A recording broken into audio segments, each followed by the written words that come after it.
Hi hello welcome to our channel. Amit Shah కాళ్ళు మొక్కిన చంద్రబాబు నాయుడు. ఈ వార్త సామాజిక మాధ్యమాల్లో బాగా ట్రోల్ అవుతుంది. చంద్రబాబు నాయుడు గారిని బాగా ట్రోల్ చేస్తున్నారు. అసలు అమిత్ షా కాళ్ళు మొక్కాల్సిన అవసరం చంద్రబాబు గారికి ఎందుకు వచ్చిందో చర్చించి తెలుసుకుందాం. ఈ రాబోయే ఎన్నికల నేపథ్యంలో, ఆంధ్రప్రదేశ్లో జరగబోయే అసెంబ్లీ ఎన్నికల నేపథ్యంలో పొత్తుల విషయమై చర్చించడానికి చంద్రబాబు నాయుడు గారు అమిత్ షాతో భేటీ అయినట్టు తెలిసింది. ఆ సందర్భంగా ఆయన కాళ్ళు మొక్కినట్టుగా వార్తల్లో. అయితే అంత పెద్ద సీనియర్ రాజకీయ నేత అయిన చంద్రబాబు నాయుడు గారు అమిత్ షా కాళ్ళు పట్టుకోవాల్సిన అవసరం ఏమొచ్చింది? అమిత్ షా మరియు చంద్రబాబు నాయుడు యొక్క రాజకీయ పొత్తు ఫలించిందంటారా? దాని పరిణామాలు ఆంధ్రప్రదేశ్లో ఏ విధంగా ఉంటాయి, అదేవిధంగా తెలంగాణలో ఏ విధంగా ఉండబోతున్నాయి? ఎస్ సార్, ఎన్నికల నేపథ్యంలో పొత్తులు, ఈ జంపింగ్ జిలానీలు సహజమే. ఈ రాజకీయాలలో విలువలు లేవు అని మనం ఎప్పుడో చెప్పుకున్నాం.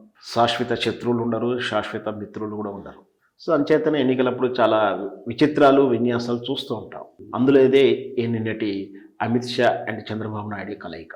వాస్తవానికి తెలుగుదేశం పార్టీ బీజేపీతో పొత్తు చాలాసార్లు పెట్టుకుంది. కానీ ఇప్పుడు ఆ పొత్తులన్నీ కూడా తెలుగుదేశం పార్టీ కన్సిడర్ చేస్తేనే బీజేపీ పొత్తులోకి వచ్చినటువంటి విధానం గతంలో.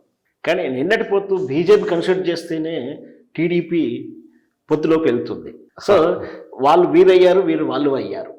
సో ఎక్కడో ఉన్నటువంటి భారతీయ జనతా పార్టీ ఆ రోజు టీడీపీ ఎక్కడో అయ్యే శిఖరాల్లో ఉన్నటువంటి పార్టీ. ఆ రోజు చంద్రబాబు నాయుడు కన్సిడర్ చేస్తేనో పొత్తులోకి రావాల్సిన పరిస్థితి బీజేపీ పార్టీ.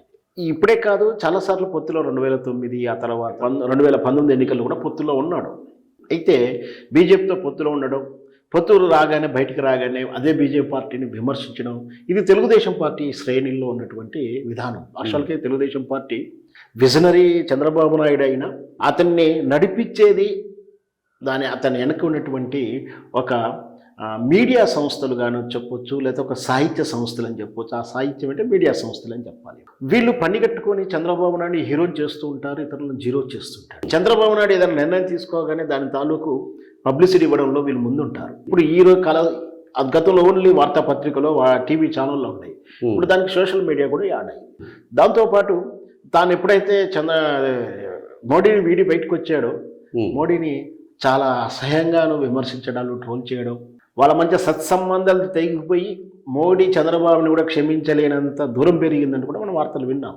ఎందుకు అంటే మోడీని అతని వ్యక్తిగత జీవితంలోకి చొరబడడం కానీ, మోడీ తాలూకు స్కామ్ల వివరాలను అన్నీ కూడా ఈయన ఫైలప్ చేశాడని కూడా ఒక అపవాదం ఉంది. అంటే మోడీ చేసిన స్కామ్ల తాలూకు వివరాలని సాక్ష్యాలతో సహా ఒక ఫైల్ తయారు చేయిస్తున్నాడని, ఆ ఫైలు ప్రేరణ ఇతన్ని పర్యవేక్షిస్తున్నాడని కూడా రకరకాల సమాచారం మోడీ దగ్గర ఉంది. కాబట్టి చంద్రబాబు నాయుడు ఎప్పుడున్నా డేంజర్ అని దూరం పెట్టుకుంటూ వచ్చాడని కూడా చెప్తున్నారు. అంచేతనే వాళ్ళ మధ్య సంబంధాలు తెగడం వల్లనే జగన్మోహన్ రెడ్డి ఇంకా దగ్గర అయ్యాడని, జగన్మోహన్ రెడ్డి అవసరాలకు మోడీ ఉపయోగపడాలంటే జగన్మోహన్ రెడ్డి కోరికలు నెరవేర్చాల్సిన పరిస్థితి మోడీకి ఏర్పడి, జగన్మోహన్ రెడ్డి కోరినటువంటి చంద్రబాబు అరెస్టు నేపథ్యాన్ని కోరిక నెరవేర్చాడని కూడా విశ్లేషకుల్లో కానీ, పార్టీ వర్గాల్లో కానీ, ప్రజల్లో ఉన్నమాట వాస్తవం. ఇదంతా ఒక ఎత్తు. ఇది అయిపోయిన తర్వాత ఇప్పుడు ఎన్నికలు గెలవాలంటే మోడీకి తప్పని పరిస్థితిలో, ఈసారి కనుక మోడీ గెలవకపోతే భారతీయ జనతా పార్టీ భావజాలం అంతా తప్పని, భారతీయ జనతా పార్టీ చెప్పిందంతా అబద్ధమని, నిజంగా వాళ్ళు అభివృద్ధి చేయలేదని ఏదో చెప్తున్నది నిజమవుతుందని, హిందుత్వము ఓట్లు వాళ్ళని నిలబెట్టము అని ఒక నమ్మకానికి వచ్చారు వాళ్ళు.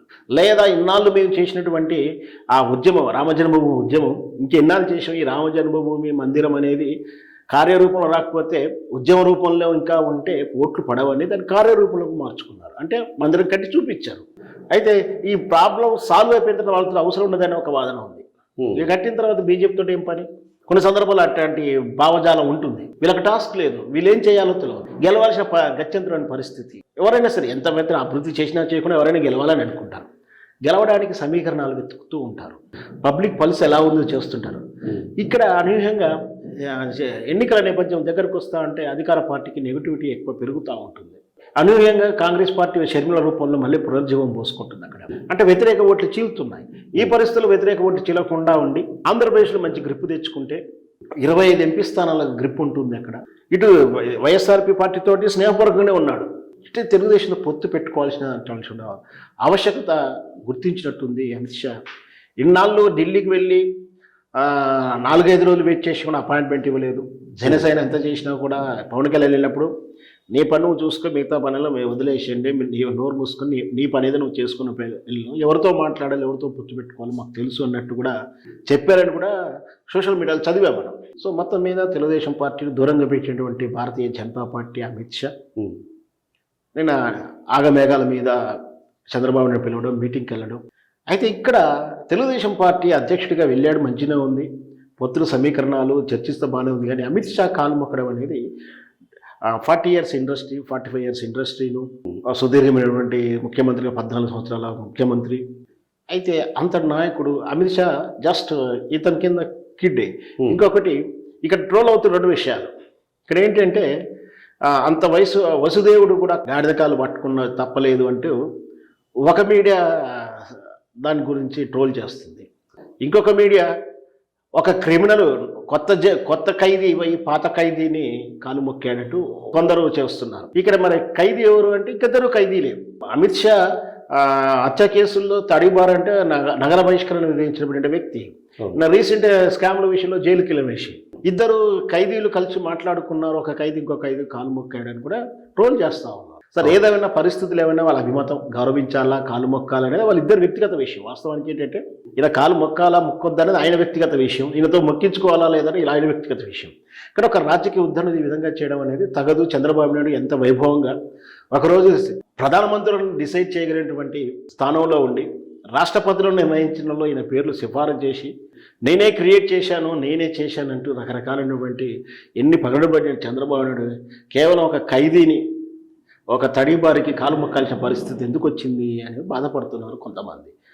ఏమిటి అంటే అధికారం కంపల్సరీగా ఎట్లాగూ గెలవాలి.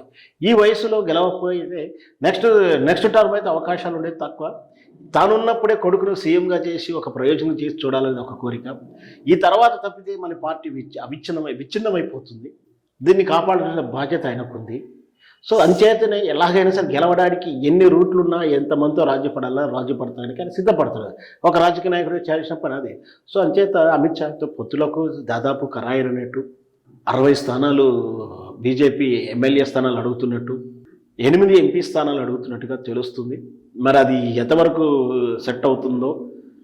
ఎన్నైనా సరే ఇస్తాడు చంద్రబాబు నాయుడు. తాను ముఖ్యమంత్రిగా ఉండి 10 ఎమ్మెల్యే సీట్లు ఇచ్చిన చాలు, నాకు ముఖ్యమంత్రి ఇస్తే చాలు, 10 ఎమ్మెల్యేలని నేను సీఎం చేసుకొని మంత్రిపూర్లో పెట్టుకుంటాను. కానీ వాళ్ళంతా నేను సీఎం ఉండడానికి ఇష్టపడాలి. ఇది కండిషన్ ఉంటుంది కూడా ఒక మిత్రుడు, రాజకీయ మిత్రుడు నిన్న డిబేట్లో చెప్తున్న విషయం.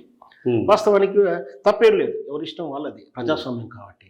అయితే ఒకవేళ ఈ పొత్తులు కుదిరితే ఆంధ్రప్రదేశ్ రాజకీయ ముఖ చిత్రం ఏ విధంగా మారుతుంది అంటే మొత్తం మీద Jaganmohan Reddy versus Congress and TDP, Janasena, BJP అంటే 3 కూటములు. గతంలో చతుర్ముఖ పోటీ అనుకున్నా, ఇప్పుడు త్రిముఖ పోటీ అయ్యే అవకాశాలు ఉన్నాయి. దాని ప్రభావం మన తెలంగాణలో ఏ విధంగా ఉండబోతుంది అనేది కూడా మన చర్చ. తెలంగాణలో ఖచ్చితంగా తన ప్రభావం చూపిస్తుంది. ఎందుకంటే బీజేపీకి తెలుగుదేశం పార్టీ స్పాన్సర్ చేస్తుంది ఖర్చు పెట్టడానికి అనేది అంతర్గత విషయం కూడా చెప్తూ ఉంటారు. దానికి సిద్ధమంటూ కూడా చంద్రబాబు నాయుడు ఎంత ఖర్చు అయినా పెట్టుకోవడానికి నేను సిద్ధమే, పొత్తుల విషయం పరిశీలించినట్టు కూడా రాయబారం పంపాడని కూడా రకరకాల వార్తలు చదువుతున్నాం. ఒకవేళ అదే నిజమై ఉంటే తెలుగుదేశం పార్టీ ఇక్కడ మళ్ళీ పోటీ చేయకపోవడం, లోపాయిగా బీజేపీ సహకరించడం. సో వెరసి ఇక్కడ ఇప్పుడున్నటువంటి దానికి ఓటు విభజన కాకుండా చూసుకోవడానికి వాళ్ళు జాగ్రత్త పడతారు. ఒకవేళ అలా జరిగితే ప్రజలు వేవ్ మొత్తం ఒకవైపు ఉంటే బీఆర్ఎస్ పార్టీ కలిసి వచ్చే అవకాశం ఉంటుంది. ప్రజలు విభిన్నంగా ఉంటే మాత్రం ఓట్లు చీలిపోయి మళ్ళీ కాంగ్రెస్ పార్టీ గెలిచే అవకాశాలు ఉంటాయి. ఇక్కడ ఈ తెలంగాణ ప్రజలు ఇప్పుడు ఆలోచించుకోవాలి. బీఆర్ఎస్ తెలంగాణ ప్రయోజనాలు కాపాడుతుందా, కాంగ్రెస్ పార్టీ తెలంగాణ ప్రజలను కాపాడుతుందా? ఈ చీకటి ఒప్పందాలు మనం చూసాం. ఎమ్మెల్యే ఎన్నికలప్పుడు తెలుగుదేశం పోటీ చేయలేదు, షర్మిల పోటీ చేయలేదు, అందరూ కూడా కాంగ్రెస్ని గెలిపించారు. బీజేపీ కూడా సహజంగా పోటీ చేయలేదని చెప్పాలి, నామమాత్రం చేసింది. కాంగ్రెస్ గెలుపు కోసం ప్రయత్నం చేసింది. వాస్తవానికి అందరూ కూడా ఏమనుకుంటారంటే కాంగ్రెస్ బీజేపీ మోడీ వ్యతిరేకిస్తారనుకుంటారు. కానీ రాష్ట్రాల వాతావరణం ఇక్కడ కాంగ్రెస్ని లోపాయలకు ఒప్పందాలు ఉన్నాయి. వాళ్ళ ఖర్చులు వీళ్ళే పెడతారు, వాళ్ళ సోషల్ మీడియా ప్లాట్ఫామ్ వీళ్ళే మెయింటైన్ చేస్తుంటారు కొన్ని దిక్కుల్లో. సో వెరసి మరి ఇప్పుడు ఎవరు ఏమిటి ప్రయోజనాలు ఎటువైపు ఉంటారు అనేది తెలంగాణ సమాజం రేపు రాబోయే పార్లమెంట్ ఎన్నికల్లో ఖచ్చితంగా చెప్తారు. ఎవరు తెలంగాణ ప్రయోజనాలు కాపాడే వాళ్ళు ఎవరుంటే వాళ్ళకు ఓటేస్తారు. ధన్యవాదాలు.